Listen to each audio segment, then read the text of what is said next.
반갑습니다, 여러분. 안녕하세요. 네, 제가 초대되어서 더 영광입니다. 한번 PPT를 좀 띄워주시겠어요? 네. 사실 지금 맞나? 제가 목사님과 이 교회 이전에 찾는 교회라는 곳에서 함께 있다가 결혼하면서 이제 지금 다른 교회 다니고 있는데 그때 생각이 막 새록새록 나면서 되게 좀 감격스러운 것 같아요. 지금 제 친구 와 있나? 내 친구 온다 했는데 어머, 너 왜 거기 있어? 나 부담스럽게. 제가 이 연애 강의를 이제 한다고 했을 때 아마 저를 잘 아는 저의 친구는 약간 비웃을 수 있습니다. 왜냐하면 제가 27년 동안 모태솔로로 살았거든요. 약간 지금 건의가 추락하고 있죠. 그러다가 한 남자를 만나고 결혼까지 꼴이 납니다. 그러다가 너무 지금 축복을 많이 받아서 자그마치 새 쌍둥이를 육아하고 있어요. 네, 지금 저 때는 좀 작은데 지금 한 10개월 정도 돼가지고 난리도 아니에요. 네, 제가 여러분들이 저 초대해 주셔가지고 제가 빠져나왔잖아요. 나 오늘 늦게 간다고 아마 교회에서 나를 찾는 것 같다고 하고 왔기 때문에 여러분, 그래서 혹시 연애가 잘 안 된다, 뭔가 잘 안 된다 하신다면은 걱정 마십시오. 하나님은 살아계십니다. 할렐루야, 아멘. 한번 박수치고 시작할까요? 그래서 여러분들에게 오늘 희망과 소망을 드리는 시간이 되었으면 좋겠습니다. 오늘 크게 강의는 세 가지 주제를 가지고 이야기를 할 텐데요. 사랑, 결혼, 성, 세 가지 이야기를 하게 될 거예요. 처음 살펴볼 주제는 바로 사랑입니다. 여러분, 사랑하고 싶으신가요? 그치? 이게 솔직한 거지. 사랑하고 싶은데 사랑이 뭐야? 라고 물어본다면 여러분 뭐라고 대답할 수 있을까요? 약간 뭐라고 말해야 되지? 좀 대답하기가 좀 어렵죠. 우리가 사랑하고 싶다고 하면서 사랑이 뭐냐라고 했을 때 잘 모르겠는 거야. 근데 우리가 사랑이 뭔지 모르는데 내가 하고 있는 게 사랑인지 어떻게 확신할 수 있어요? 그렇기 때문에 우리가 사랑을 제대로 하기 위해서는 사랑이 뭔지 알아야 합니다. 사랑이란 무엇일까요? 사랑의 정의는요, 에베소서에 잘 나와 있습니다. 여기 말씀에 보면은 남편들이 자기 아내 사랑하기를 자기 자신과 같이 할지니 오직 양육하여 보호하기를 그리스도께서 교회함과 같이 하나니라고 말하고 있는데요. 좀 어려울 것 같아서 제가 줄을 좀 쳐놨어요. 사랑하는 것과 양육하고 보호한다는 것이 사실 대꾸를 이루고 있는 거예요. 그래서 사랑이라는 거는 양육하고 보호하는 것이다 라고 성경은 정의를 내리고 있어요. 되게 좋은 말씀이다. 하하하. 하지만 약간 와닿지 않을 수 있는데요. 조금씩 제가 설명을 좀 드려볼게요. 이 양육한다는 건 뭐냐? 잘되게 하는 걸 말하는 거예요. 그리고 보호한다는 거는 그런 잘되게 하는 것, 성숙을 방해하는 것으로부터 우리를 지켜주는 것을 보호한다고 말할 수 있어요. 즉 좀 설명을 해보자면, 정리해보면 사랑은 잘되게 하고 지켜주는 것이다 라고 정의 내릴 수 있습니다. 정말 그럴까? 약간 와닿지 않을 수 있는데요. 여러분들, 이 사람은 나 진짜 사랑하지, 딱 떠오르는 사람 누가 있어요? 부모님? 저도 딱 그런 생각이 나더라고요. 부모님. 그리고 제가 부모가 돼서 양육하다 보니까 정말 제가 아이들을 향해서 항상 하는 모든 것의 목적은 잘되게 하고 지켜주는 거더라고요. 여러분, 부모님이 우리를 딱 나서 야, 내가 너 낳았으니까 앞으로 잘 먹고 잘 살아라, 안녕, 이렇게 하지 않으시고 집에 데려오셔서 모유 먹이시고 밥 먹이시고 지금까지 키워주시고 일찌감치 그 일터에 보내지 않으시고 학교에 보내주셨어요. 그죠? 초등학교, 중학교, 고등학교 학교까지 보내주셔서 우리를 더 성숙하게 하고 더 잘되게 하고 또 가끔씩 잔소리도 하시지만 우리를 지켜주기 위해서 그렇게 하시는 거거든요. 이처럼 우리를 사랑하는 사람들은요, 우리를 잘되게 하고 지켜주기 위해 노력하게 됩니다. 사실 사랑의 종류는 굉장히 많습니다. 부모님의 사랑, 친구 간의 사랑, 이성 간의 사랑, 하나님의 사랑. 그러나 진정한 사랑은 언제나 예외 없이 사랑받는 사람을 잘되게 하고 지켜주기 위해 애쓰게 돼요. 그래서 우리가 항상 좀 궁금한 게 있을 수 있어요. 걔가 나 사랑하나? 그래서 우리 연애할 때 야, 너 나 사랑해? 맨날 물어보잖아. 그렇죠? 우리 이제 구질구질하게 그런 거 안 물어봐도 된다. 왜? 우리는 사랑의 정의를 알았기 때문에. 여러분, 그 상대방이요, 내가 잘 되는 거, 내가 더 나아지는 거에 관심이 있나요? 정말 돕고 있나요? 그리고 내가 잘못된 방향으로 가려고 하면 그건 아니지 하고 지켜주려고 하나요? 죄짓지 않도록 나를 이끌어주고 있나요? 아니면 그거에 대해서 별로 관심이 없나요? 관심이 없다면 미안하지만 그 상대방은 자신의 심심함, 성욕, 외로움, 무엇이든지 간에 자기를 위해서 나를 이용하고 있는 거예요. 반대로 여러분들이 나 너 사랑해라고 하는 그 사람을 향해서 여러분들은 잘되게 하고 지켜주기 위해서 애쓰고 계시나요? 아니면 그냥 나를 위해서 그 사람을 이용하고 있나요? 사실요, 우리가 처음에 연애를 시작할 때 누가 저 사람을 잘되게 하고 지켜줘야지 이러면서 시작을 하겠어요. 그렇죠? 다 그냥 본능적으로 이성에게 끌리고 또 어때요? 그냥 만나면 행복하니까 좋으니까 만나는 거예요. 처음 시작은 그렇죠. 그런데 만나면 만날수록 우리는 어떻게 되어야 될까요? 나 중심에서 이제는 그 사람 중심으로 점점 바뀌어가는 거. 그것이 진정한 사랑이라고 성경은 이야기하고 있습니다. 우리가 진정한 사랑의 정의를 통해서 이걸 알았기 때문에 우리 드림의 교회 청년부는 진짜 이 하나님께서 말씀하시는 이 진정한 사랑을 경험할 수 있기를 정말로 축복합니다. 아멘. 이제 우리가 본격적으로 살짝 졸릴 수 있는 시간이다. 나 이거 들어올 때 나 졸 것 같아. 누가 했어 그 얘기를. 그래서 내가 들었지. 그런데 졸까봐 빨리 넘어갈게요. 섹스에 대해서 이야기를 해보도록 하겠습니다. 하나님은 섹스를 싫어하신다? X 퀴즈부터 시작을 해볼게요. 뭘 것 같아요?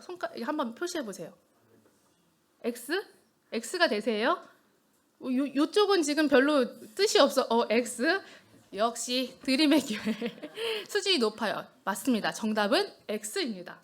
하나님은요, 섹스를 싫어하지 않으십니다. 하나님은 섹스 지지자이십니다.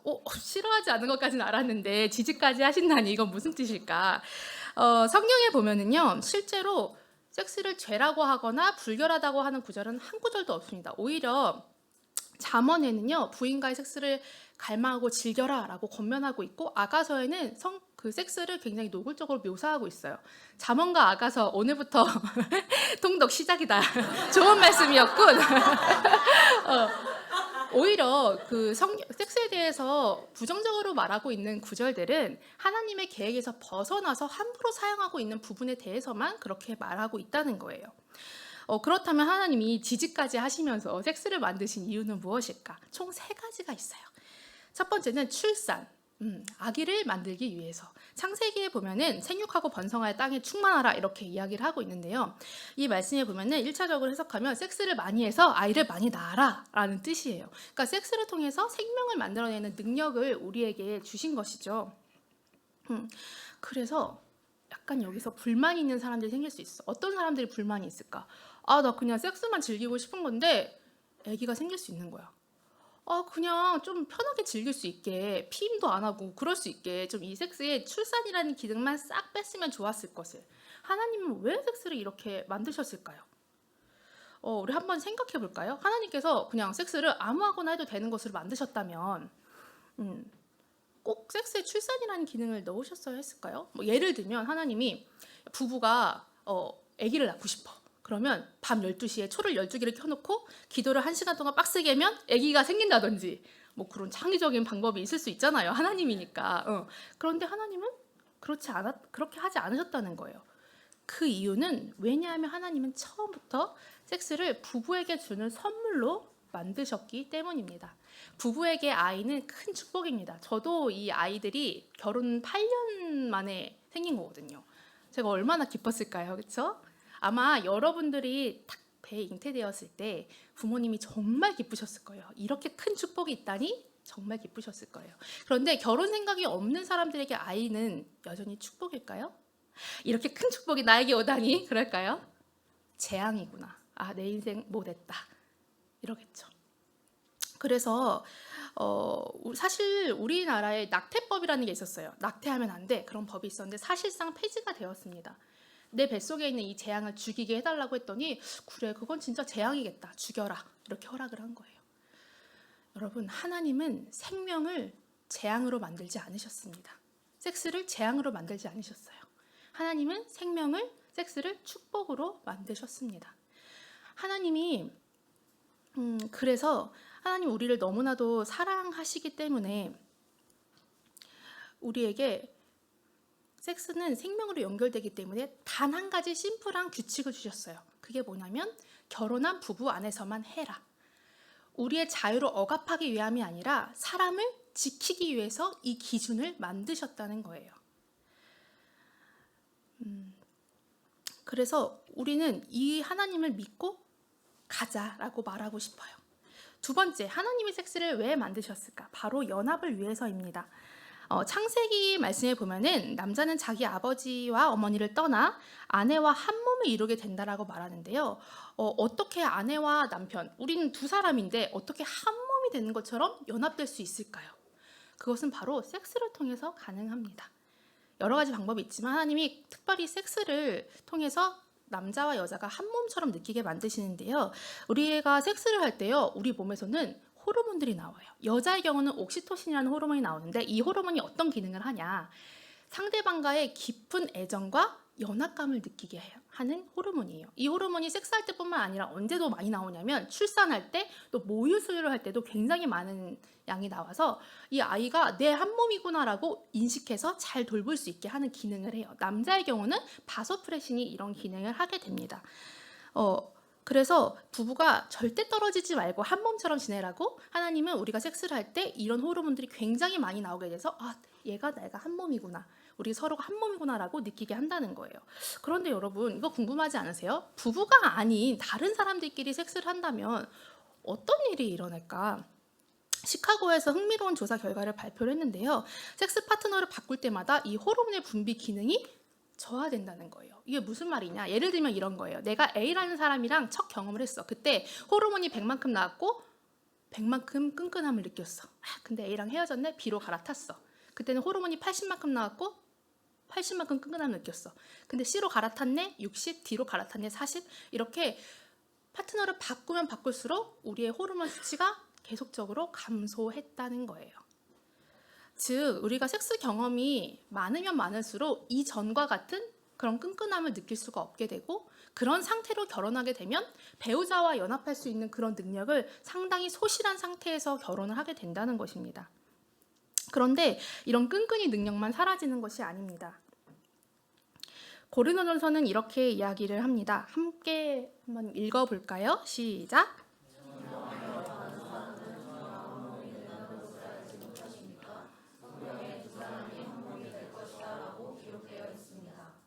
네, 여기서는요, 이 말씀에서 창녀가 중요한 게 아니라 이 말씀의 핵심은 너가 누구와든지 섹스를 하면 그게 누구든지 간에 한 몸이 된다라고 말하는 거예요. 우리가 한 몸이 된다는 거 방금 어디 말씀에서 봤죠? 창세기 2장 24절에 부부가 한 몸이 된다는 표현에서 봤던 말씀이죠. 성경 어디에도요, 부부 말고는 한 몸이 된다는 표현을 쓰지 않습니다. 자녀와 부모가 정말 가까운 사이잖아요. 몸에서 나왔는데도 자녀와 부모가 사랑하면 한 몸이 된다라고 표현하지 않아요. 오직 부부에게만 이 한 몸이 된다라는 표현을 하시는데요. 그래서 이 섹스를 통해서 한 몸이 된다는 것은 부부에게만 허락된 것입니다. 그래서 섹스는 그저 육체적인 행위를 넘어서는 일이에요. 육체적으로, 정신적으로, 영적으로 하나가 되는 그런 놀라운 일이 바로 부부가 되는 것입니다. 섹스를 통해서 한 몸이 된다는 건 어떤 의미일까요? 이해를 돕기 위해서 여러분들 상상 속에서 활동을 한번 해볼 텐데, A랑 B라는 A4 용지를 한번 생각해 보세요. A4 용지, B A4 용지가 있는데 둘이 하나의 종이처럼 보이기 위해서 제가 풀을 짝짝짝짝 발라가지고 하나로 붙였어요. 누가 봐도 이건 종이가 한 장 같아. 이거는 연인 A와 B가 섹스를 해서 한 몸이 됐다라는 가정하에 한번 생각해 보세요. 근데 이 둘이 헤어지게 된 거야. 그럼 이제 갈라서야 되죠. 이 종이를 한번 여러분 뜯어보세요. 이런 경험 다 있죠? 색종이 붙였다가 떼어본 적 있죠? 망해가지고 만들어야 되는데 그때 여러분 붙이기 전이랑 똑같이 뗄 수 있는 사람 그런 적 있어요? 나 한 번도 없어. 어떻게 돼요? 대박, 망했다. 다 찢어져. 갈기갈기 찢어지고 A 종이가 B에 붙고 B의 종이가 A에 붙어요. 산산조각이 나요. 덕지덕지 서로에게 붙고요. 마치 우리도 섹스를 한 후에 헤어지게 되면 우리의 상태가 이렇게 되는 거예요. 한 몸이 되었다가 떨어진다는 것은 이런 의미입니다. 씻을 수 없는 상처, 내 일부가 찢어지고 소실되는 일을 경험하게 됩니다. 여러분, 이런 일이 생기면 어떻게 될까요? 정말 많이 아프겠죠. 그래서 아마 이별을 여러분들도 몇 번 경험해 보신 분들도 있을 거예요. 섹스를 한 후에 헤어진 것과 섹스하지 않고 헤어진 그 이별은요, 완전 차원이 다를 거예요. 아마 경험이 있으신 분들은 다 아실 거예요. 이전의 나와 그 이후의 나는 완전히 다르거든요. 여러분 한번 생각해 보세요. 내 몸의 일부를 떼어낸다. 팔을 한번 떼볼까요? 팔을 한번 팍 깼어. 시간이 지나면 이게 툭툭툭툭 자라나가지고 회복이 되나요? 시간이 지나면? 또 괜찮은 팔을 발견해가지고 이식을 하면 그 전이랑 똑같아질까요? 이건 완전히 잃어버린 거예요. 그 전으로 돌아갈 수가 없어요. 그래서 성적인 죄는요, 다른 죄와는 다릅니다. 하나님이 너무나도 사랑하시는 우리의 일부를 찢어내는 일이고요, 상대방의 일부를 찢어내는 일이기 때문에 성적인 죄에서 벗어나야 하는 이유가 바로 여기에 있습니다.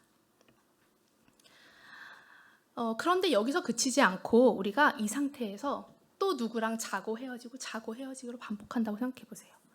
우리는 어떻게 될까요? 우리가 남아 있을 수 있을까요? 우리라는 이 존재 자아가 회복되기가 정말 어려울 것입니다. 그래서 우리는 섹스에 대해서 굉장히 신중하게 생각해야 합니다. 하나님께서 섹스를 왜 만드셨을까? 첫 번째 뭐였죠? 출산. 두 번째 연합. 마지막으로는 즐김입니다. 하나님은 섹스가 즐겁기를 원하세요. 쾌락은 여러분 하나님이 만드신 거예요. 사탄이 그걸 이용할 뿐입니다. 단적인 예로요, 여성의 성기의 클라토니스라는 부분은요, 다른 기능이 아예 없어. 오직 성적인 쾌감을 느끼도록만 만들어졌어요. 그것만 봐도 알 수 있어요. 하나님이 섹스를 만드시면서 야, 애들이 진짜 재밌겠지? 하면서 막 기대하면서 만드셨을 거예요. 아마도. 하나님이 왜 섹스를 즐겁게 만드셨을까요? 여러분, 재밌는 거 재밌으면 어떻게 하고 싶어요? 자꾸 하고 싶죠. 또 하고 싶죠. 그래서 부부가 자주 섹스를 하면서 즐거워하고 더 깊이 연합하고 그것을 통해서 아이들도 출산하라고 하나님이 그렇게 즐겁게 만드신 거예요. 근데 정말 놀라운 사실이 있습니다. 섹스의 즐거움이요, 다른 상대방이 아닌 오직 부부 사이에서 최상에 달한다는 연구 결과가 발표가 됐는데요. 시카고 대학의 조사에서 다른 섹스 파트너가 없이 오직 배우자와만 성관계를 하는 부부 중 87%가 자신의 성생활에 대해서 육체적으로, 감정적으로 극히 매우 만족스럽다고 답을 했습니다. 놀랍게도 가장 낮은 만족도를 보인 사람들은 결혼 안 한 사람들이거나 섹스 파트너가 여러 명이 기혼자였어요. 그냥 쉽게 생각했을 때 저도 이걸 보기 전에는 좀 다양한 그 경험을 많이 쌓고 다양한 사람들이랑 섹스를 하는 사람이 훨씬 좀 드라마틱하고 섹스의 즐거움이 많지 않을까라고 생각했는데 결과는 완전히 반대였다는 거예요. 그래서 우리가 방금 이야기했던 것들을 좀 정리를 해보자면 하나님이 섹스를 왜 만드셨는가? 3가지. 뭐였죠? 다시 한번. 출산, 연합, 즐김을 위해서 만드셨다. 근데 이렇게 하나님이 섹스를 만드신 궁극적인 이유가 있어요. 아마 여러분은 지금 방금 강의 들으면서 눈치채셨을 거예요. 여러분들이라면. 그것은 바로 우리의 결혼과 가정을 견고하게 세우기 위해서 섹스를 이렇게 만드셨다는 거예요. 그래서 이것들이 자연스럽게 이루어지도록 결혼, 가정, 후손 이런 것들이 자연스럽게 이루어지도록 하나님이 섹스를 우리에게 만들어주셨다. 즉 섹스는 결혼 안에 포함된 것이다. 말씀대로라면 그래서 결혼하지 않은 사람들은 섹스를 할 수 있어요? 결혼 안 한다면 평생 섹스 안 하고 살아야 되는 거예요. 말씀대로라면 그렇죠. 물론 결혼은 섹스하려고만 하는 것은 아닙니다. 결혼 생활을 해보면 알겠지만 섹스는 결혼 생활의 한 일부분일 뿐이에요. 그러나 이 음란이 가득한 세상에서 우리를 지킬 수 있는 최고의 방법임은 분명해 보입니다. 그렇지만 여러분들 중에는 결혼에 대해서 회의적인 분들이 분명히 있을 거예요. 저도 저희 가정이 참 아픈 가정이었기 때문에 결혼에 대해서 굉장히 회의적이었어요. 그래서 27년 동안 모태솔로로 살았던 이유에는 또 그 이유가 있어요. 뭐 나중에 시간이 되면 나중에 또 불러줘. 나 샘둥이에는 그 얘기를 해주든지 말든지 뭐 그렇기 때문에 굉장히 회의적이었거든요. 우리는 가정에 대해서 이런 생각을 가지고 있기도 해요. 그렇다면 하나님은 이 결혼, 가정에 대해서 어떻게 말씀하고 계실까요? 결혼에 대해서도 우리가 좀 이야기를 하려고 해요. 짧은 시간이니까 진짜 많이 거 말하죠. 결혼. 먼저는요, 하나님이요, 인간을 만드셨을 때 처음 만들어진 공동체가 바로 부부였어요. 그렇죠? 여러분 생각해 보세요. 아담이랑 하와가 부부가 아니라 그냥 이웃사촌처럼 지낸 거야. 어머, 아담 씨 안녕하세요. 오늘 날씨가 참 좋네요. 좋은 하루 보내세요. 이렇게. 여러분, 그렇다면 우리가 지금 이 땅에 있을까요? 없었겠지. 둘이 결혼하고 자식 낳고 이렇게 해가지고 지금까지 인류가 온 거예요. 하나님은요, 우리 이 세상을 만드시고 인류를 만드실 때부터 이 부부, 결혼을 생각해 두고 만드셨다는 것입니다. 또한 하나님은요, 결혼을 통해서 서로가 서로를 채워주기를 원하세요. 창세기 2장 18절에 하나님께서 혼자 사는 게 참 좋지 않다. 아담이 되게 찌글찌글 있었는지 모르겠어. 그러면서 이제 하와를 만드셨어요. 우리는 혼자서는 해결할 수 없는 결핍이 있어요. 정서적으로는 어때요? 외로움이 있죠. 여러분 여기 MBTI 나는 진짜 완전 아이다 하시는 분 혹시 이 중에 있어요? 손을 들 수 없겠지? 아이니까. 아하, 그것을 간과했군요. 내가 정말 속으로 생각해 보세요. 그분은 내가 진짜 아이인데 내가 집에서 내가 얼마 동안 혼자서만 지낼 수 있나? 내가 진짜 최장 기록을 한번 세워보겠다 한다면 얼마나 혼자 있을 수 있겠어요? 한 달? 용기 내서 누가 말했어. 2달? 감사해요. 굉장히 큰 용기 내셨네요. 2달까지 가다가 나면 정말 지독하네요. 근데 그런 극아이인 사람도 2달밖에 못 버틴대. 그러니까 우리는 혼자서 해결할 수 없는 정서적인 외로움이 있어요. 그리고 육체적으로는 어때요? 성욕이 있죠. 여러분 나는 자유를 진짜 끝내주게 한다고 하더라도 그 만족감이 얼마나 크겠습니까? 우리에게는 이렇게 혼자선 채울 수 없는 결핍이 있다는 거예요. 그래서 하나님은요, 결혼, 부부를 만드신 거예요. 하나님께서는 이렇게 정말 좋은 의도로 결혼을 만드셨는데 왜 현실 세계 우리의 결혼 생활은 어려운 걸까요? 우리 부모님만 봐도 알겠어, 그렇죠? 결혼은 정말 어렵구나. 우리는 알잖아요, 그렇죠? 결혼 생활에 어려움을 겪는 이유가 무엇일까요? 사실요, 처음부터요, 결혼 생활이 어려웠던 건 아니에요. 창세기 1장 2장에 그 아담과 하와가 시작이 되게 좋습니다. 아담이요, 하와를 딱 처음 보고 뭐라고 말했을까요? 우리 다 네, 뼈 중에 뼈다. 그래서 창세기는 다 통독하셨죠? 살 중에 살이요, 뼈 중에 뼈다. 이게 정리해보자면 어떤 말이에요? 너는 나고 나는 너야. 지코보다 먼저 했어, 아담이. 아담이 모태솔로였을 텐데 어떻게 이런 말 알았지? 스윗하다, 그쵸? 아담이 이렇게 하와한테 고백을 했단 말이에요. 그런데 창세기 3장에 어떤 일이 일어나죠? 하와와 아담이 뭘 먹어요? 네, 선악과를 따먹게 되면서 죄로 물들어 버립니다. 그러니까 탁 아담이 변했어. 하나님이 아담아 너 왜 선악과 먹었어 하니까 아담이 뭐라고 했을까요? 하나님이 주신 저 여자 때문에요. 넌 나야 라고 했던 그 스윗했던 아담 어디 갔죠? 쟤 때문에요.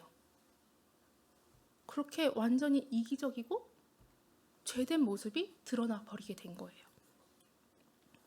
이런 이기적이고 죄인인 인간 둘이 만났으니 여러분 결혼 생활이 쉬울까요? 결혼 생활이 어려운 이유는 소울메이트를 만나지 못했기 때문일까요? 여러분 소울메이트 있을까요? 뼛속 깊이 죄인인 어떤 인간 둘이 만나서 어떠한 노력도 하지 않아도 찰떡같이 맞는 거야. 너 그거? 뭐든 항상 다 잘 맞아. 여러분 그런 사람이 있을까요? 그걸 믿는다면 아이언맨이 실제로 있고 그 어떤 판타지보다 더 큰 판타지인 것 같아요. 제가 생각했을 때. 그래서 우리가 균형이 있어야 돼요. 지나치게 로맨틱하거나 결혼하면 좋기만 할 거야 라고 생각한다면 결혼에 미치는 죄의 영향을 너무 작게 보고 있는 건 아닌지 생각해 봐야겠고요. 결혼은 미친 짓이야. 너무 회의적이고 비관적이라면 하나님이 결혼을 향한 하나님의 그 뜻을 놓치고 있다는 것입니다. 결국 문제는 결혼 자체가 아니라 죄인인 우리 자신에게 있는 것입니다. 그럼 어떻게 하면 행복한 결혼 생활을 할 수 있을까요? 우리에겐 답이 없는 걸까요? 성경은 이렇게 이야기를 합니다. 이건 여자분들이 한번 읽어볼까요? 시작.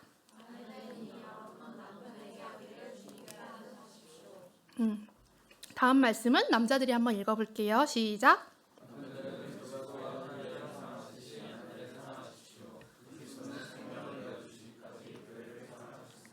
네, 우리가 서로를 이렇게 대하려고 노력한다면 이 땅에서의 결혼 생활도 소망이 있지 않을까요? 결혼은 미친 짓이야 라고 말하는 이 세상 속에서 우리가 이렇게 말하는 거죠. 아니야, 우리 가정을 봐. 하나님이 주인 되시는 우리 가정은 달라라고 말하는 그런 증거가 되는 가정을 우리 모두가 한번 이뤄가 봅시다. 어때요? 해볼까요? 저는 먼저 앞서서 걸어가 볼게요. 사실 힘든 건 사실입니다. 결혼 생활이. 그러나 하나님 안에서 이 결혼 생활 해갈 때 정말 세상이 줄 수 없는 큰 보물이 있어요. 그 보물을 우리 모두가 받기를 바래요. 여러분 결혼 한번 해보세요. 할만해요. 하나님 한번 믿어보세요. 이제 이쯤 돼서 이런 질문이 있을 수가 있습니다. 그럼 비혼주의는 비성경적인 건가요? 결론부터 말하자면 전혀 그렇지 않습니다. 바울이요. 고린도전서에서 야 예수님 곧 오신다. 결혼하면은 배우자랑 자녀한테 매여 사니까 야 그런 거 하지 말고 너의 전 인생을 하나님께 바쳐서 살아라 이렇게 권면을 하거든요. 그래서 여러분은 내가 특히 특별히 성욕이 그렇게 크지 않고 정욕에 불타지 않는다. 그렇다면은 나 내 평생 그냥 하나님을 위해서 내 불사르고 살겠다 이렇게 생각한다면 멋집니다.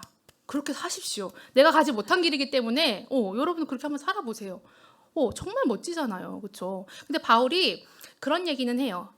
그렇게 살아라. 독신으로 살아. 네 인생 하나님께 다 드려. 근데 네가 정욕이 너무 불타고 죄질 것 같으면 결혼해 이렇게 하시거든요. 그래서 그럴 것 같으면 여러분 결혼하시고 난 괜찮다. 난 내 인생 하나님께 다 드리겠다 하면 비혼으로 사십시오. 여기서 중요한 건 결론적으로 얘기하자면 결혼하냐 비혼하냐 그건 중요하지 않습니다. 나의 인생을 하나님을 위해 사느냐 그렇지 않느냐가 그것이 중요한 것이죠. 그래서 만약에 결혼이 두려워서 혹은 혼자 사는 게 두려워서 비혼을 선택하고 결혼을 선택한다면 그건 다시 한번 생각해 봐야 합니다. 두려운 마음은 하나님이 주시는 게 아니에요. 여러분 무엇을 선택하든지 간에 하나님을 기대하면서 선택하시기 바랍니다. 여러분 잘 따라하고 계시죠? 짧은 시간 안에 우리가 많은 걸 배웠어요. 사랑, 섹스, 결혼 세 가지를 쭉 봤는데요. 이제는 좀 구체적인 부분으로 좀 들어가 보도록 할게요. 섹스에 대한 다양한 질문들로 넘어가 보도록 하겠습니다.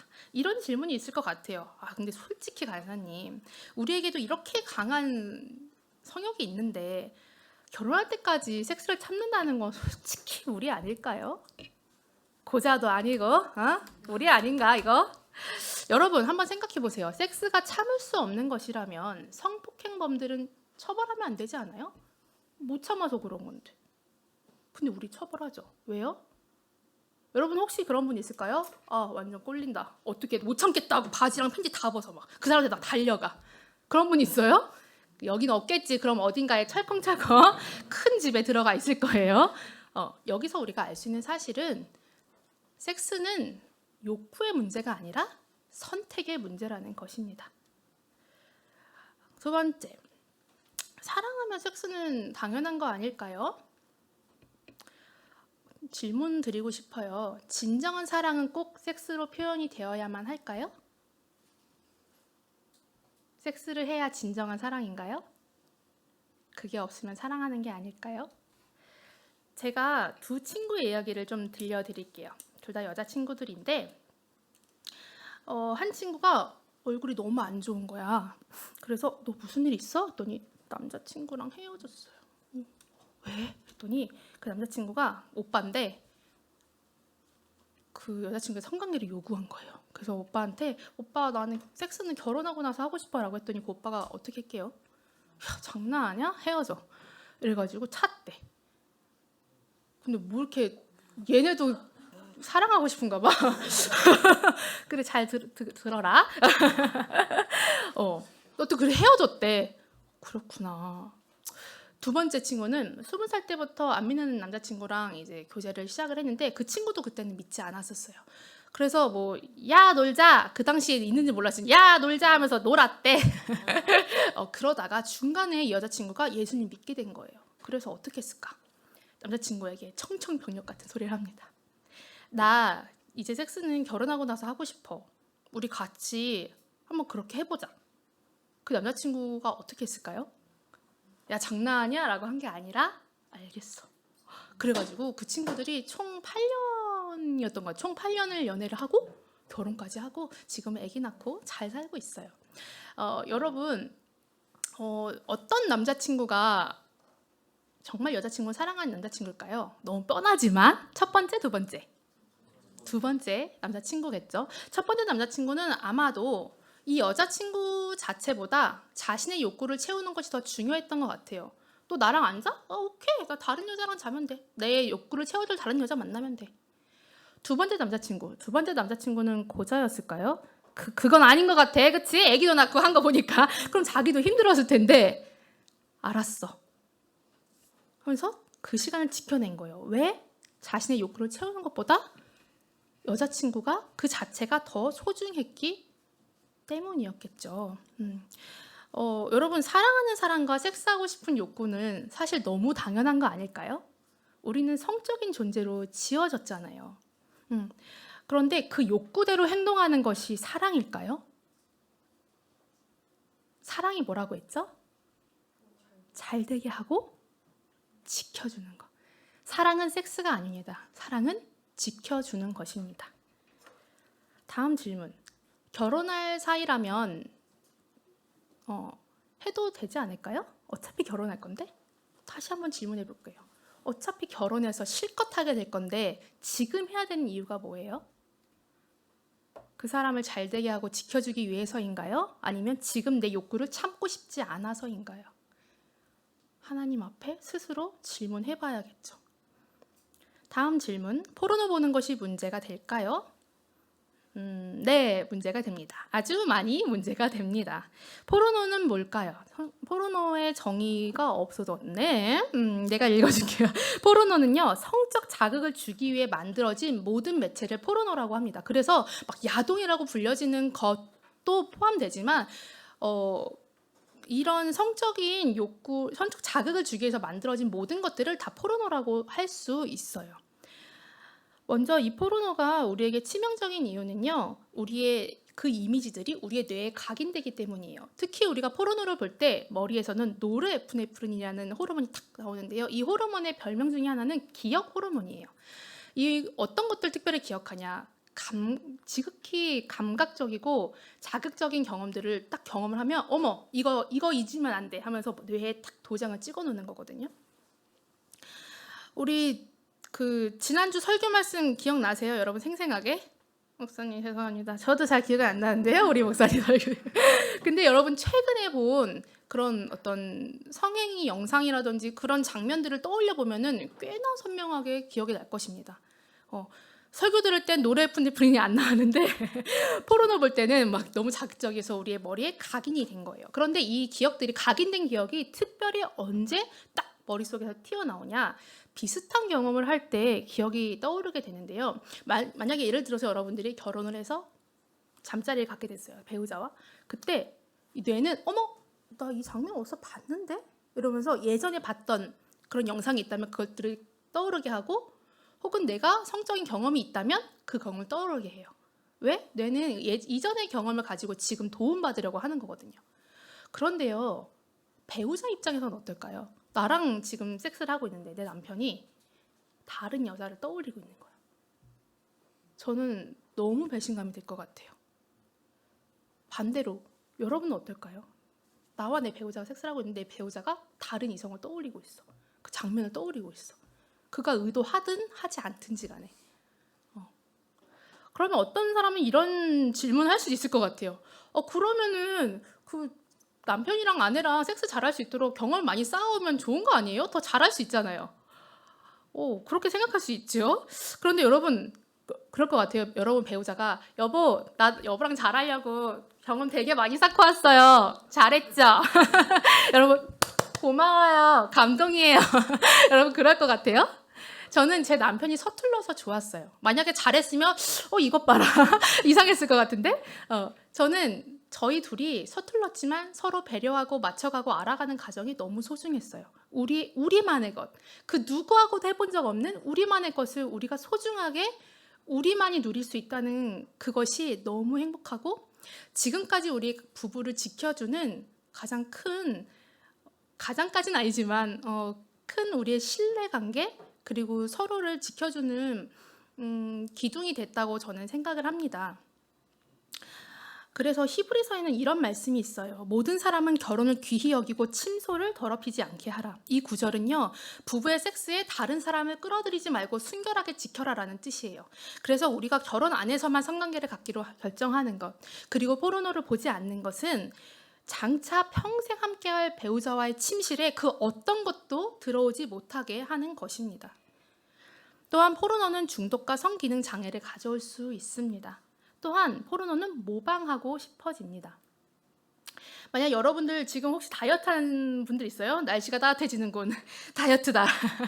그래서 치킨이랑 떡볶이를 먹지 않기로 결심했어. 예를 들어서. 근데 제가 여기 스크린으로 먹방을 틀어준 거야. 막 먹방 그 유튜버가 막 치킨이랑 떡볶이를 막 먹어. 가뜩이나 먹고 싶었는데 그 영상 보면 여러분 당장 엽떡이랑 허니콤보를 시켜야겠다. 집에 가자마자 이런 생각 들지 않겠어요? 여러분 그래 섹스는 결혼 안 해서 해야지라고 결심을 한다고 하더라도 그런 영상들을 그렇게나 자주 접한다면 우리가 정말 그 결심들을 지켜갈 수 있을까요? 거의 불가능한 수준이 되겠죠. 그렇기 때문에 우리가 어떤 것은 보고 어떤 것은 보지 않을지 결정하는 것이 굉장히 중요합니다. 꼭 포르노라고 부르는 것들 뿐만 아니라 우리가 보는 수많은 영상들은요 우리의 정욕을 굉장히 부추겨요. 야, 네 욕구대로 해. 걔네 봐봐. 야, 둘이 얼마나 좋아 보이니? 계속 부추기거든요. 세상은요 우리에게 이렇게 말해요. 야, 너 19세 이상이야? 너 그럼 그거 봐도 돼. 너 그거 봐. 너 19세 이상이잖아. 근데요 우리는요 오히려 이렇게 반문해 볼 수 있어야 해요. 네가 뭔데 내가 볼 걸 결정해? 내가 결정해. 우리는요 세상의 기준에 따라가는 사람들이 아니에요. 하나님의 기준에 따라가는 사람들이에요. 그래서 걔네들이 뭐라고 하든 노라고 할 수 있어야 된다는 거예요. 저는 개인적으로 19세 영화나 드라마는 보지 않습니다. 왜냐면 제가 경험을 해보니까 여러분 그 19세 드라마나 영화 같은 거 보고 성령 충만해지시던가요? 그거 딱 보고 나니까 더 글로리 보니까 성경 보고 싶어진다. 대박. 그러던가요? 근데 꼭 있잖아. 그런 거는 꼭 토요일 밤에 보게 된다. 막 새벽 5시까지 본 다음에 기절해. 그 다음날 교회 가고 싶어 안 가고 싶어? 되게 가기 싫어. 그럼 우리 어떻게 하고 가? 모자 쓰고 마스크 쓰고 목사님이 왔어? 안녕하세요 하면서 빨리 집에 가자 막 이러면서 교회 온다고. 내가 다 해봤어. 여러분 솔직히 우리가 그런 영상들이 우리에게 어떤 영향을 미치는지 우리 다 알잖아요.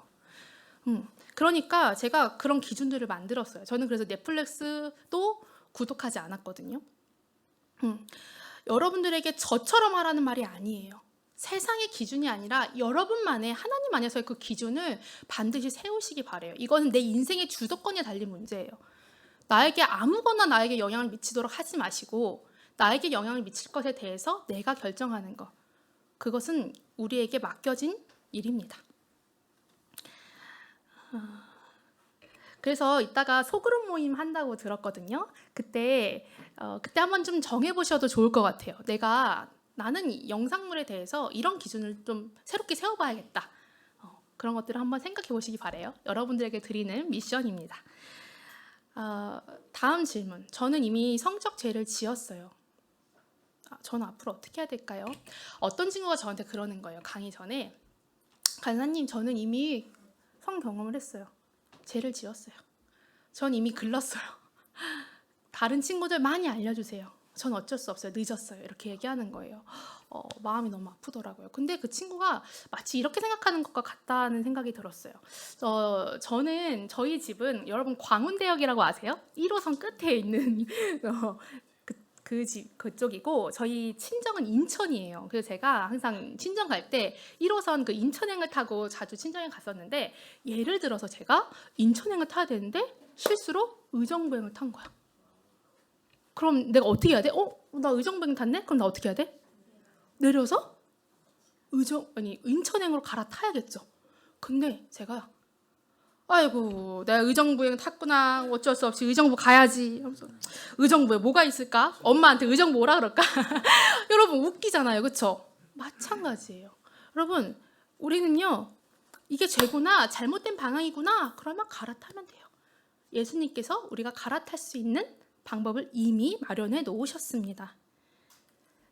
요한일서 말씀 같이 한번 읽어볼게요. 시작.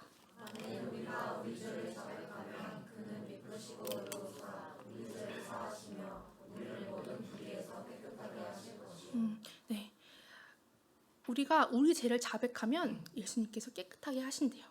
우리는 이제 죄를 자백하고 돌이키기만 하면 됩니다. 하나님께서는 이미 길을 다 예비하셨어요. 이제부터는 마이 턴, 우리의 몫이에요.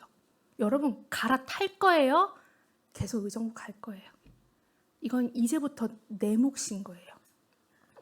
여러분 오늘 제 이야기를 들으면서 아마 여기 한 사람도 예외 없이 찔림이 있었을 거예요. 그쵸? 근데 잘못 탔다는 걸 알면서도 갈아타는 것이 주저되는 분들이 있을 수 있어요. 왜냐면 사실 그냥 이렇게 사는 게 꽤나 괜찮거든. 그 쾌락이 좋거든. 나 어차피 천국행 티켓 얻었고 그렇게까지 금욕하면서 그렇게까지 유난하게 살아야 될까? 그냥 적당히 좀 하면 안 될까? 이 삶도 나쁘지 않은데? 여러분 그렇게 생각한다면 사실 여러분들 진짜 바보야. 바보야 바보. 왠지 아세요? 하나님이요 성적인 죄를 금지하시는 이유는요, 우리에게 즐거움을 빼앗기 위함이 아니에요. 야, 너 술도 마시지 말고 섹스도 하지 말고 나는 너네 즐거운 거는 그리 꼴도 보기 싫어. 절대 하면 안 돼.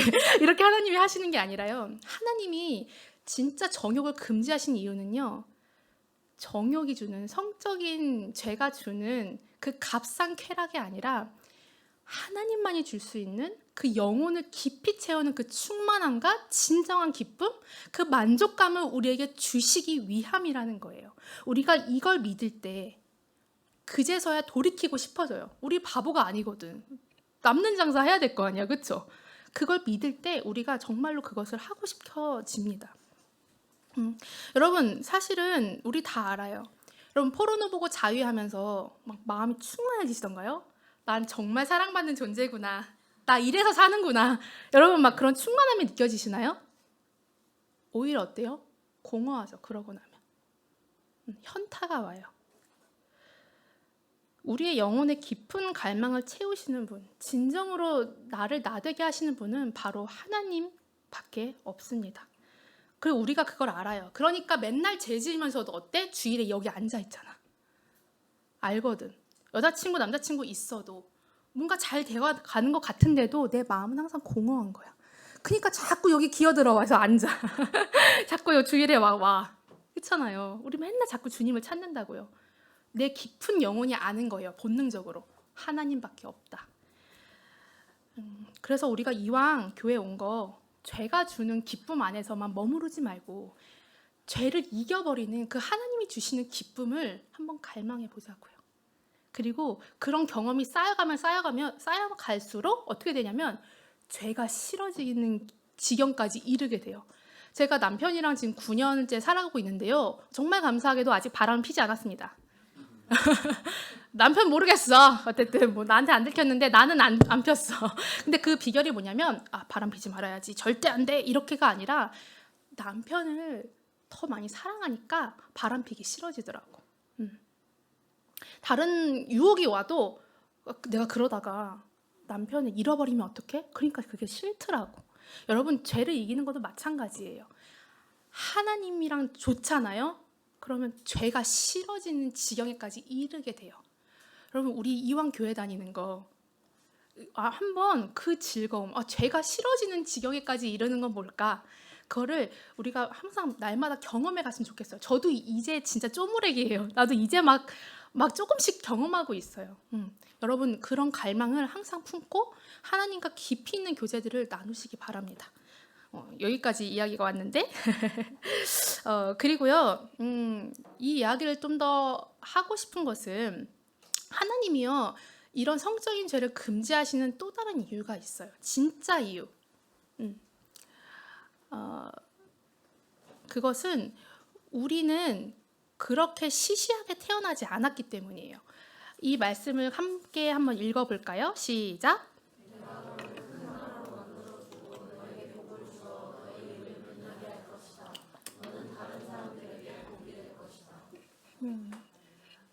우리에게 복을 주시고 우리가 있는 곳마다 복을 전하는 그런 축복의 통로를 하는 우리를 사용하신대요. 축복의 통로 얘기 많이 들어봤지. 그런데 이게 진짜 사실이에요. 우리가 그래서 지금 성적인 죄나 지으면서 그저 그렇게 살 그 시간이 없어. 우리는 더 위대한 것을 위해 부르심을 받았기 때문에 성적인 죄에서 벗어나야 되는 거예요. 여러분 사탄이 얼마나 우리를 미워하는데 이 복을 전할까 봐. 그래서 자꾸 여러분들이 시시하게 살게 하는 거예요. 야, 그거나 해. 야, 남자친구랑 모텔이 나가. 야, 그 프로 좋잖아. 그거나 봐. 우리를 계속 누른다고요. 근데요, 우리가 지금 그럴 시간이 없어. 우리는 그렇게 시시하게 만들어진 존재가 아니라는 것입니다. 우리가 이런 정체성, 그리고 우리의 삶의 목적, 내가 인천에 왜 가야 되지? 그걸 잊었다면 다시 한번 우리가 생각하면서 그래, 나 가야지. 다시 일어나서 갈아타보자고요. 갈아타기로 결심했다면 우리는 이제 다시는 그 의정부행에 가서는 안 되겠죠. 하나님 말씀하십니다. 회개는요, 그에 따른 합당한 열매를 맺는 것이 회개라고요. 아가리였더라고 하잖아요. 말로만 다였잖아요. 우리가 그래서는 안 되겠죠. 진정한 회개는 삶에 실제로 삶이 변화되고 새로운 열매들이 맺어가는 것. 그러면 그걸 어떻게 살 수 있을까? 구체적인 지침들을 살펴보면서 오늘 강의를 마쳐보도록 하겠습니다. 사실은요. 한 번 지었던 죄는요 다시 짓기가 정말 쉽습니다. 한 번도 성관계가 하지 않은 사람과 한 번이라도 그 경험이 있는 사람은요 레벨이 달라요. 그 이겨내는 게 그걸 길이라고 하거든요. 죄의 길이 한 번 터졌기 때문에 그 길로 다시 가는 건 굉장히 쉽다고요. 그래서 전략이 필요한데요. 가장 좋은 거는 여기 우리 드림의 교회 청년부들이랑 가족보다 더 가족처럼 친하게 지내세요. 이게 가장 강력한 방법입니다. 이건 제가 하는 말이 아니고요. 성경에서 이렇게 이야기하는데요. 한 사람이면 패하겠거니와 두 사람이면 맞설 수 있나니 세 겹줄은 쉽게 끊어지지 않는다라고 말하고 있습니다. 한 사람이면 어떻게 된다고요? 패한다. 진대요. 여러분 나 혼자 알아서 해보자. 말하기 좀 쪽팔리고 나 어떻게 생각하겠어. 나 혼자 알아서 해보자. 한다면 패한다. 그런데 두 사람, 세 사람이면 맞설 수 있다라고 말씀하세요. 그래서 교회라는 게 있는 거예요, 여러분. 나 혼자 예배드리 그러니까 하나님이 만드신 게 아니라 그러라고 교회를 만드신 거예요. 더 적극적인 방법은 믿을 만한 지혜로운 그리스도인 친구 혹은 리더, 목사님께 죄를 고백하는 거예요. 그리고 도움을 요청하세요. 그럴 때 우리는 강력한 힘을 얻게 됩니다. 제가 어떤 그 CCC 캠퍼스에 가서 이제 강의를 하는데 강의 끝나고 간사님이 이제 나오시면서 얘기를 하시는 거예요. 저희 캠퍼스에는 거형모가 있습니다. 그러는 거예요. 거형모가 뭐예요? 그랬더니 거룩한 형제들의 모임이래요. 그게 뭐냐면 카톡방 이름인데 야동을 받는지 안 받는지 매일 체크를 하는 방이래요. 야동 봤냐? 그럼 봤어요? 안 봤어요? 이렇게 하는 거래요. 벌금이 얼마인 줄 알아요? 10,000원이래. 대학생들한테 10,000원은 크잖아요. 근데 그때가 학기 말이었는데 그 학기 동안 벌금이 많이 모여서 거나하게 회식하러 간다고. 근데 너무 귀하다라는 생각이 들었어요. 일단 그 카톡방 안 들어가면 그만이잖아. 봤어도 안 봤다고 할 수 있잖아요. 근데 10,000원 내면서 네 봤어요 이렇게 하는 게 너무 예쁜 거예요. 그래서 참 소망이 있다. 너무 예쁘다는 생각이 들었는데 여기 드림의 교회도 거형모 거자모는 이름이 좀 무서우니까 예쁜 이름으로 뭐 꼭 그 캐토방이 아니더라도 그런 거 우리 공동체 안에서 서로를 지키기 위해서 어떤 것들을 해나갈 수 있을까 그런 것도 오늘 그 소그룹 모임에서 얘기해 보면 어떨까 제가 좀 많은 미션들을 드리는 것 같네요. 좀 도전을 드리고 싶습니다. 그리고 유혹의 근원을 아이고 끊어내는 것에 대해서 없네. 제가 되게 무서워하는 말씀 중에 하나가 뭐냐면은 마태복음 18장 8절에 만일 네 손이나 네 발이 너를 범죄하거든 잘라내 버려라. 장애인이나 다리 저는 자로 영생에 들어가는 것이 두 손과 두 발을 가지고 영원한 불에 들어가는 것보다 낫지 않냐? 말씀하시거든요. 만약에 내가 지금 내 연인과 이런 성관계를 끊어내지 못하겠다. 진짜 이거는 안 된다. 아무리 해도 안 되겠다라고 한다면 그 연인과 헤어지는 것까지 우리는 결단해야 됩니다. 그 연인이랑 지옥불에 가진 않겠지만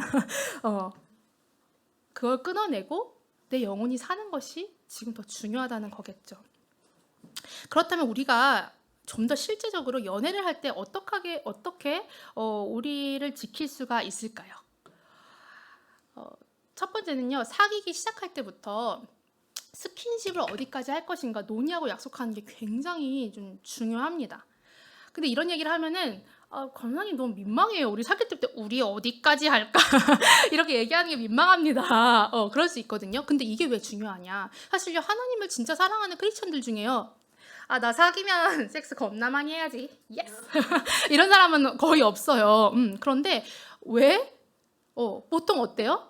끝까지는 가면 안 되겠지. 그냥 이렇게 암암리로 생각한다고요. 근데 끝까지 가는 경우들이 왜 생기는 걸까요? 여러분 한번 생각을 해보세요. 끝까지 가지 말아야지라고 그냥 속으로 이렇게 생각한 두 커플이 그 남녀가 있었어요. 근데 둘이 1박 2일 여행을 가게 된 거야. 근데 둘이 키스하고 애모하고 막 옷도 다 벗었어. 근데 거기서 우리 끝까지 가지 않아야 되니까 라고 하면서 멈출 수 있을까요? 하던 걸 멈출 수 있을까요, 여러분? 아마 굉장히 어려울 것입니다. 왜냐하면 우리의 몸은요. 성적인 자극이 오는 것을 갑자기 딱 멈추도록 설계되어 있지 않기 때문이에요. 그래서 우리가 어디까지라는 그 기준을 세우는 것이 굉장히 중요합니다. 그럼 어떤 것을 기준으로 우리가 그걸 삼을 수 있을까요? 무엇이든지 원리라고 이름을 좀 지어볼 수 있을 텐데요. 이 말씀에 의하면요. 무엇이든지 참된 것과 무엇이든지 경건한 것과 옳은 것과 순결한 것과 사랑스러운 것을 생각하십시오. 이렇게 이야기하는데 이게 무슨 뜻이냐? 무엇을 하든지 항상 이런 생각을 할 수 있게 하라는 거예요. 내가 연애를 하든 뭐 공부를 하든 밥을 먹든 항상 이런 생각을 할 수 있도록 하라는 거죠. 그러면 이 말씀을 토대로 우리가 스킨십에 한번 적용해 봅시다. 여러분 혹시 남자친구 여자친구 있다면 떠올려 보시고 없다 그러면 가상의 인물을 한번 생각해 보시기 바랍니다. 그 사람이랑 내가 손을 잡았어. 손을 잡을 때 참되고 경건하고 옳은 것을 생각할 수 있을까요? 저는 가능할 것 같아요. 여러분도 어떨지 모르겠는데 그러면 그 다음 단계로 뽀뽀를 하면서 참되고 경건하고 옳은 걸 생각할 수 있을까요? 포옹을 하면서 참되고 경건하고 옳은 걸 생각할 수 있을까요? 키스를 하면서 참되고 경건하고 옳은 걸 생각할 수 있을까요? 애무를 하면서 참되고 경건하고 옳은 걸 생각할 수 있을까요? 사람마다 그 정도는 다르겠지만 참되고 경건하고 옳은 생각에서 어느 순간 벗어나서 내 성적 욕구를 채우고 싶은 순간으로 넘어가는 어떤 그런 시점이 있을 것입니다. 그러면 그 전까지가 우리의 스킨십 범위가 되는 거예요. 어떤 친구는 이런 친구가 있었어요. 자기는 진짜 손만 잡아도 미칠 것 같대. 근데 어떤 친구는 자기는 키스를 해도 별로 느낌이 없대.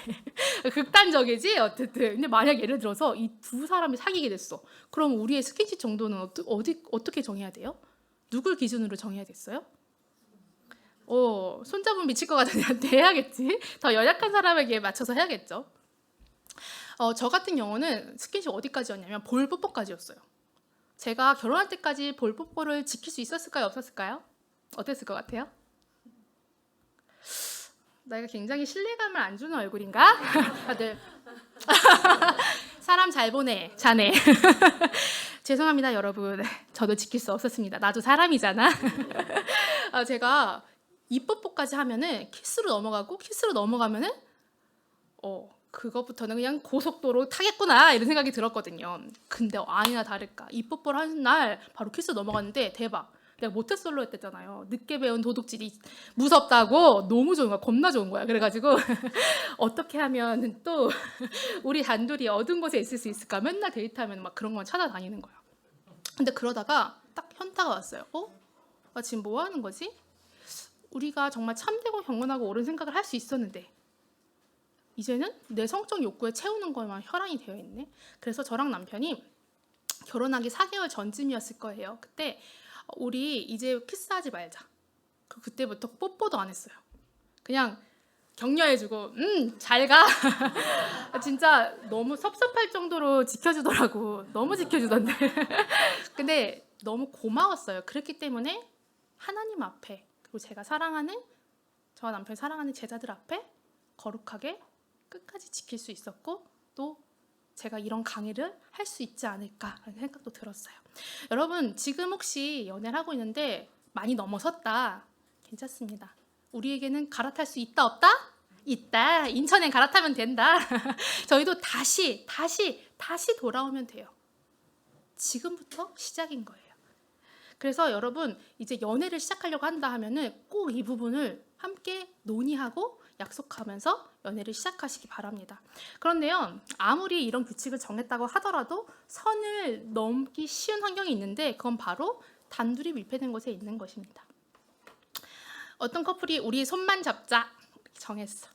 근데 자취방에 놀러 가게 됐네? 뭐 제주도로 같이 여행을 갔네? 손만 잡을 수 있을까? 서로 쎄쎄하고 네일 아트 해주고 그럴 수 있을까요? 참되고 경건하고 옳은 생각을 할 수 있을까요? 어려울 거예요. 그 사실은 이 규칙만 지켜도 죄 못 짓는다. 여러분 내가 아무리 뻔뻔해도 사람들이 많은데 뭐 어디까지 할 거야? 카페에서 뭐 어쩔 거야? 공원에서 뭐 어쩔 거야? 그쵸? 그래서 단둘이 여행 가지 않는 거, 자취방에 있지 않는 거, 이것만 지켜도요 여러분 우리 성적인 죄 지을 수 없어요. 성령 충만하면 이겨낼 수 있을까요? 그런 사람도 있더라고. 나는 괜찮아요. 우리 성령 충만해서 하나님이 지켜주실 거예요. 여러분 성령 충만한 사람은 어떤 사람일까요? 제가 성령 충만한 사람 요셉의 이야기를 들려드리면서 마무리할게요. 요셉이요 10대 후반에요 보디발이라는 사람 집에 노예로 팔려갑니다. 그때 여러분 10대 후반 얼마나 성욕이 왕성할 때입니까? 근데 그때 그 보디발의 그 사모님이 음탕한 사모님이었던 것 같아요. 그래서 요셉아 나랑 자자 이렇게 막 꼬셨어요. 근데 요셉이 어떻게 했어요? 안 돼요! 이러면서 도망갔어요. 요셉은 알았던 거예요. 내가 그 사람과 밀폐된 곳에 같이 있다가는 서로를 지켜주지 못하고 죄를 짓겠구나. 성령 충만한 사람은요 죄를 나 죄 안 지을 수 있어 막 이렇게 자신 있는 사람이 아니라요 내가 언제든지 죄 지을 수 있는 사람이라는 걸 인정하고 그 자리를 피하는 사람이 성령 충만한 사람입니다.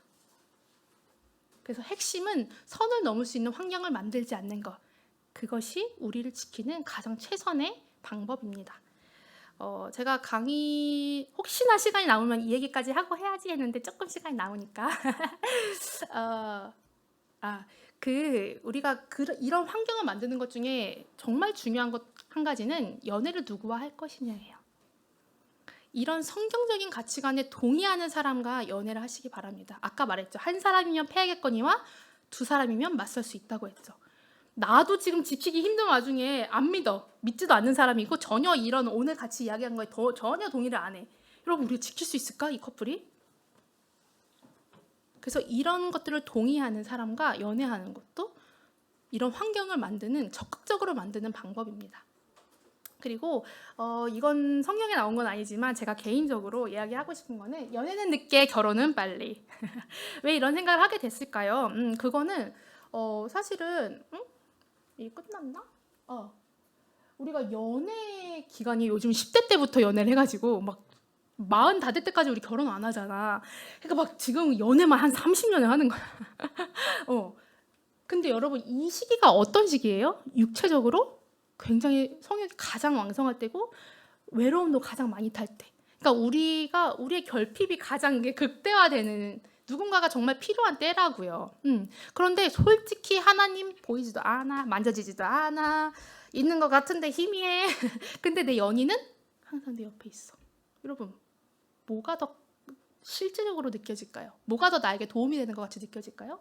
연인이겠죠.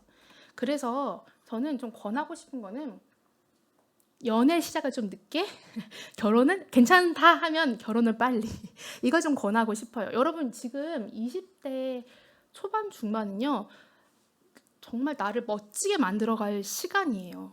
그래서 우리 고등학교 때까지 그냥 주입식 교육 받으면서 머리 멍하게 살았잖아요. 문제 푸는 기계가 돼가지고 이제야 좀 내 인생 살려고 하는데 이때 여러분들 좀 멋지게 만들어 가시기 바라요. 그러다 보면은 또 내가 괜찮은 사람 되잖아. 다 알아본다. 괜찮은 사람이. 그러면 괜찮다 싶으면은 그래 널 좀 만나주지. 만나서 괜찮다 목사님한테 보여드리고 목사님이 괜찮구만. 그럼 부모님께 보여드리고 괜찮다 하면은 여러분 결혼하세요. 저는 이걸 좀 권하고 싶어요. 진짜 실제적으로. 왜냐면은 제가 이런 강의를 하면서도 이게 얼마나 어려운지 너무 잘 알기 때문에 여러분들에게 좀 이런 것들을 권하고 싶었습니다. 이렇게 오늘 준비한 강의는 마치는데요. 제가 좀 기도를 하고 마치고 못다 이룬 이야기들은 여러분들 소그룹 시간에 같이 나눴으면 좋겠습니다. 제가 기도하고 마무리하겠습니다. 하나님 감사합니다. 하나님이 너무나도 사랑하시는 이 드림의 교회 청년부 한 사람 한 사람을 축복하시니 감사합니다. 세상은 이렇게 해라 저렇게 해라 라고 말하지만 이제 우리는 세상에 속한 사람이 아니라 하나님께 속한 사람임을 믿습니다. 하나님이 주신 가치관을 가지고 사랑, 결혼, 성을 대할 수 있도록 우리에게 지혜를 주시고 날마다 하나님께로 돌이킬 수 있는 용기와 죄보다 더 깊은 하나님의 은혜를 체험하는 우리 드림의 교회 청년부 될 수 있도록 인도하여 주시옵소서. 돌이킬 수 있는 능력과 은혜를 주시고 그 누구보다도 끈끈하게 어떤 죄도 말할 수 있는 그런 건강하고 안전한 공동체가 될 수 있도록 우리 드림의 교회 청년부를 축복해 주십시오. 주님 감사합니다. 예수님의 이름으로 기도드렸습니다. 아멘. 감사합니다.